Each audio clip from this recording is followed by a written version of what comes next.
Quais os riscos causados pelo aumento na intensidade do frio e do ar seco, característica do outono? No tempo frio, aqui em Belo Horizonte, o clima fica mais seco.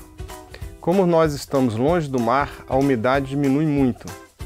Com isso, o nariz tem um trabalho maior em umidificar o ar. O frio também sobrecarrega o nariz.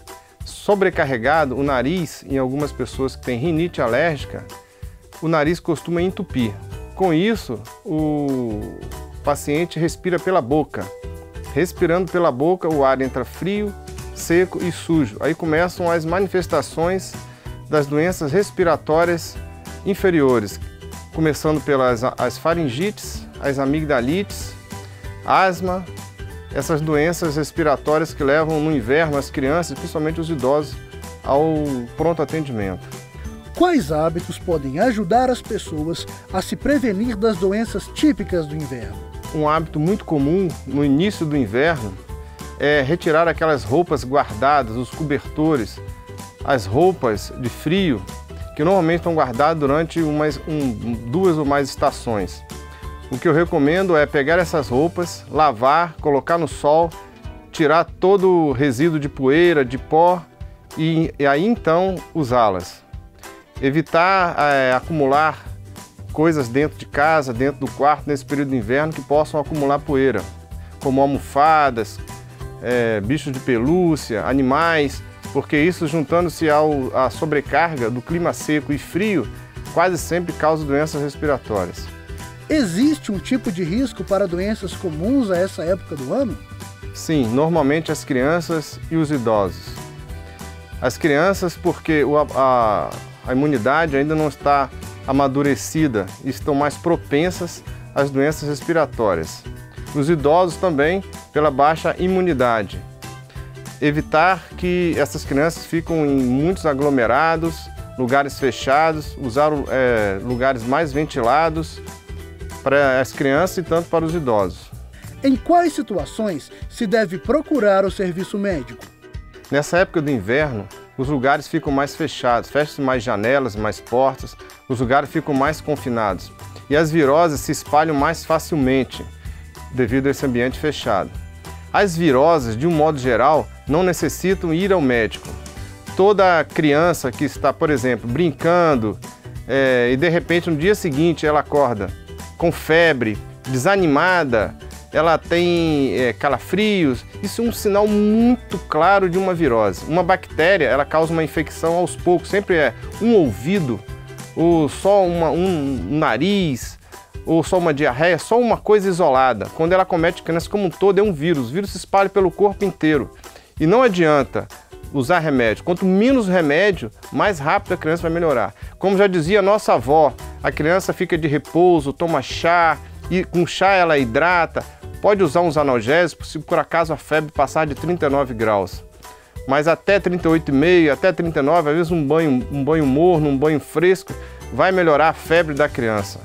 De que forma a alimentação pode fazer com que o corpo fique menos suscetível a infecções? A alimentação mais leve no inverno, mais hidratação, porque o clima está muito seco, mas a alimentação de modo geral, em qualquer época do ano, ela deve ser uma alimentação. Hoje as doenças aparecem mais por excesso de alimentos, pela falta de alimentos no mundo. Então, ter uma alimentação saudável, evitar a obesidade, fazer atividades físicas e usar um horário do dia, mas quem tem problemas respiratórios, não fazer atividade física quem faz na rua, fazer à noite, fazer mais no momento com sol mais quente, vai ajudar muito. A hidratação tem caráter especial nesse período do ano? Muito. Durante a respiração, principalmente quem respiração oral, a criança, o adulto, o idoso perde muito líquido durante a respiração, principalmente à noite. Colocar um vaporizador ao lado do quarto ajuda muito a hidratar, além de beber bastante líquido durante o dia inteiro. Não esperar sentir sede para tomar líquido. Beber líquido com frequência ajuda muito. Locais com menos espaço são mais propícios à transmissão do vírus? Sim, lugares fechados, como cinemas, teatros, escolas, que no inverno fecha-se as janelas, há uma possibilidade muito grande de troca de vírus que são transmitidos normalmente por perdigotos, que é pela respiração, pequenas partículas de água na respiração. Ambientes úmidos com mofo podem piorar a situação? Na época de chuvas, quando o ambiente fica muito úmido, há a proliferação de mofo. O mofo ele é invisível, os esporos estão no ar, você não vê, mas se você vê algum sinal, alguma mancha em alguma parte da sua casa, é muito importante que você resolva esse problema, porque não adianta usar medicamentos, usar remédios, porque o mofo está presente como fator de alergia e até mesmo como doenças infecciosas pelo próprio mofo. Umidificador de ambiente é uma opção para evitar doenças respiratórias? A umidificação do ar com vaporizador ou umidificador, qualquer aparelho que possa vaporizar ou transformar em vapor a água aumentando a umidade do quarto vai ajudar muito. O umidificador do ar ele deixa o ar mais úmido, quando o ar entra pelo nariz, ele umidifica as secreções, fazendo com que ela se escoe mais facilmente. É verdade que banhos muito quentes devem ser evitados nessa época? Na verdade, o banho quente para as doenças respiratórias não tem nenhum problema. Às vezes até o vapor, né, durante aquele banho quente, ele hidrata seu aparelho respiratório, faz até bem. O problema é a pele, que resseca, desidrata muito a pele. Para o aparelho respiratório não tem problema. Problema de saúde só de pele, uma pele mais ressecada, sem brilho, mas para a saúde respiratória não tem problema.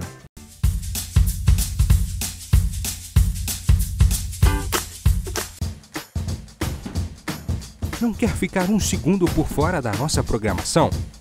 Agora você pode nos acompanhar através das plataformas digitais. Queridos amigos e amigas, preciosos irmãos e irmãs, não perca tempo, acesse, curta e siga-nos. Fique por dentro de tudo o que acontece aqui.